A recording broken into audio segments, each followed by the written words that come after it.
The stone is cold beneath your feet, smooth in some places, worn hollow in others by a century of boots and bare soles. The closes are narrow here, so narrow that two carts cannot pass without one backing into a doorway.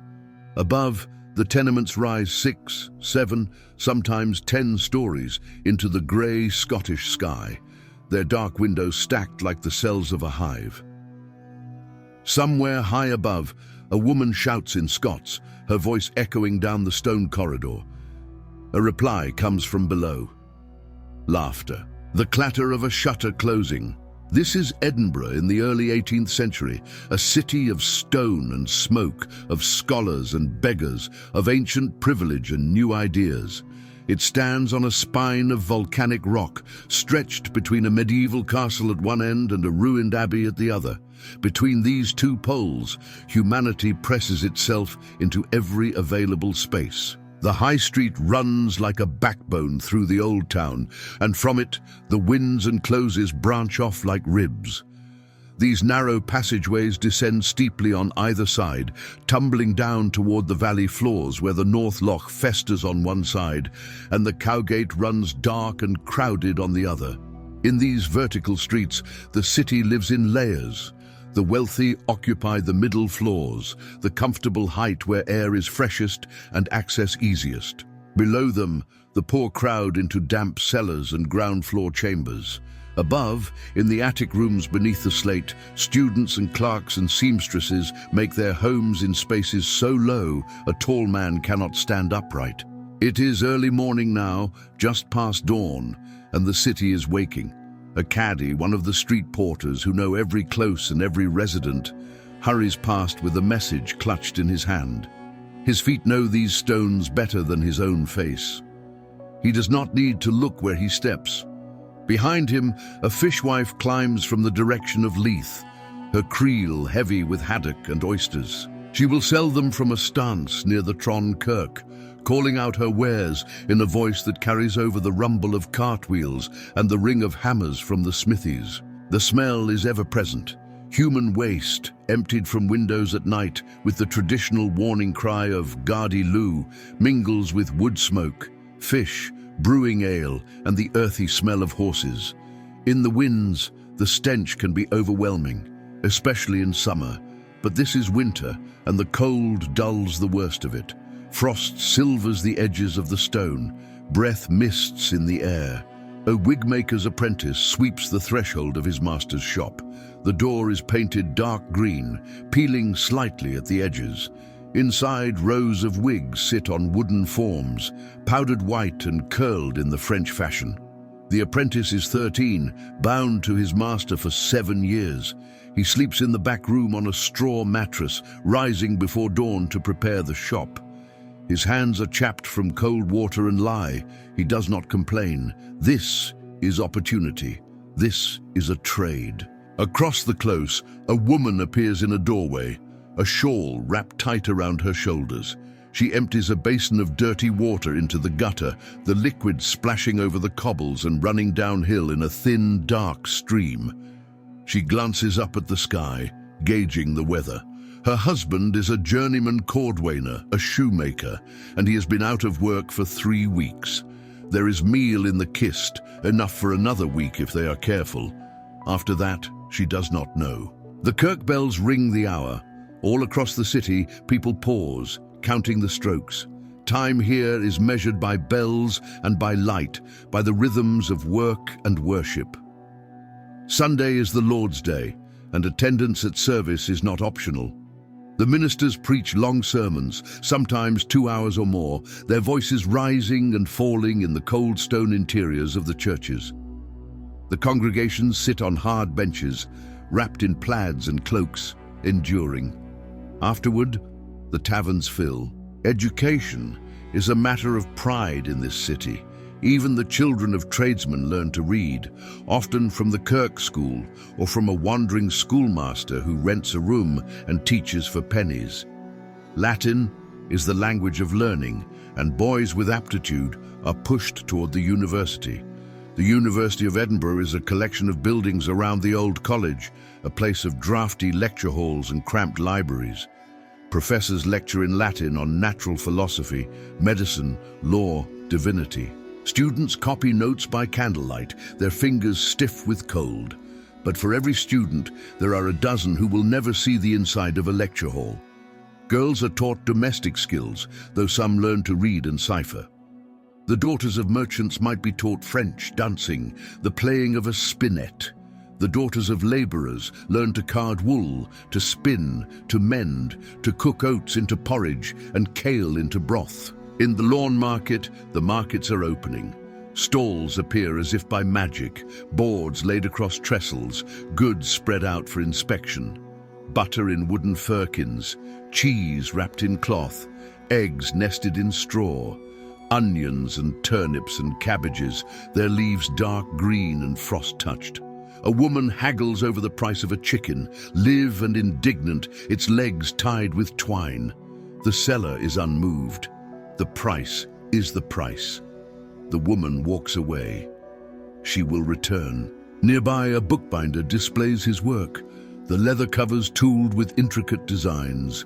Books are precious things, expensive and carefully guarded.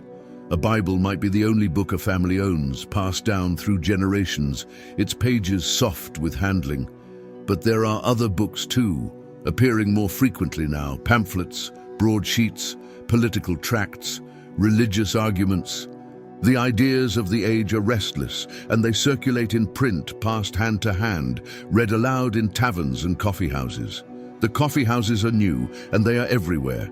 Dark, smoky rooms where men gather to drink bitter black coffee and argue. Politics, philosophy, theology, commerce. The union with England is still fresh, barely a decade old, and opinions are sharp. Some see prosperity in the union, access to English markets and colonies. Others see betrayal, the loss of Scotland's ancient independence. Arguments grow heated, voices rise. Sometimes fists. A surgeon's apprentice walks quickly through the grass market, his eyes on the cobbles. He has been up all night assisting his master with an amputation, a sailor whose leg had turned black from infection. The man died an hour before dawn, and the apprentice's hands still shake. He is 17. He has seen 6 deaths this month. He will see many more. In a close off the cannon gate, a weaver works his loom. The shuttle flying back and forth, the threads interlacing with a rhythm like a heartbeat. He makes linen, plain and sturdy, the kind used for shirts and shifts and bed sheets. His wife spins the thread. His daughter, barely 12, winds it onto bobbins. The loom takes up most of the room. They sleep in the space that remains, curtained off by a length of old cloth. The sound of the loom is constant, a presence like breath. A sedan chair passes, carried by 2 Highland men in threadbare livery.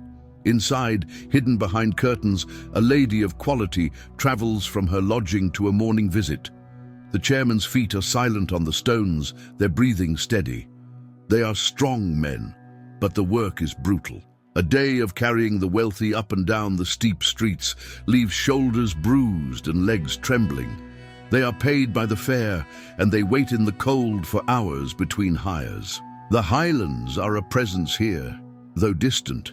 Men come down from the glens looking for work, speaking Gaelic, wearing the plaid. They are regarded with suspicion by some, with pity by others. The old clan system is breaking down, though it will take another generation before it shatters completely. For now, there is an uneasy coexistence. Highland and Lowland, Gaelic and Scots, old ways and new. In the streets, children play when they can. They chase hoops made of willow. They play at soldiers. They throw stones at rats in the gutters. Their games are brief, interrupted by work. Even small children have tasks, fetching water from the wells, minding younger siblings, running errands. There is no time for idleness. A baker's oven glows red in the dim interior of a shop. Loaves are baking, the smell yeasty and warm, spreading into the close. Oat bannocks, barley bread. The baker's face is flushed with heat, his shirt soaked with sweat despite the winter cold. He works through the night to have bread ready by morning. His wife sells it from the counter, weighing each loaf carefully, watching for thieves. Theft is common. punishments are public. A woman stands in the toll booth stocks, her head and hands locked in the wooden frame. Her crime was stealing a length of cloth from a draper's stall. She will stand here for 3 hours while the city passes by. Some jeer, some spit. Most ignore her, eyes sliding past as if she were invisible. Humiliation is the point. Shame is the punishment. The law is a presence, felt more than seen. The town guard patrol the streets, their long Lochaber axes carried over their shoulders. They are older men mostly, veterans of old wars, slow and often drunk. The younger, quicker criminals simply outrun them. But the guard serves a purpose. They are a reminder. Order, however fragile, is maintained. As the day wears on, the city grows louder. Hammers in the foundries, the scrape of saws in the timber yards, the shouts of carters driving their horses through the crowds. Somewhere, a fiddler plays a reel, the notes bright and quick, and a small crowd gathers to listen. Coins are dropped into a cap. Night comes early in winter. By 4 in the afternoon, the light is fading. Candles are lit behind windows, small points of warmth in the gathering dark. The streets empty slowly, the taverns fill. In the house, the low drinking dens, men sit shoulder to shoulder, drinking ale and whiskey, their voices blending into a low roar. The city sleeps uneasily. Fires are banked, doors are barred. In the tenements, families huddle under plaids and blankets, sharing warmth. The stone walls hold the cold like a fist. Outside, the wind moves through the empty closes, carrying the smell of the sea. This is Edinburgh, a city built on rock and memory, a place where past and future exist side by side, where ancient stones shelter new ideas, where the struggle to survive is woven into every day. The voices that filled these streets are gone now, centuries silent, but the stones remain, and if you listen closely, you can still hear the echo.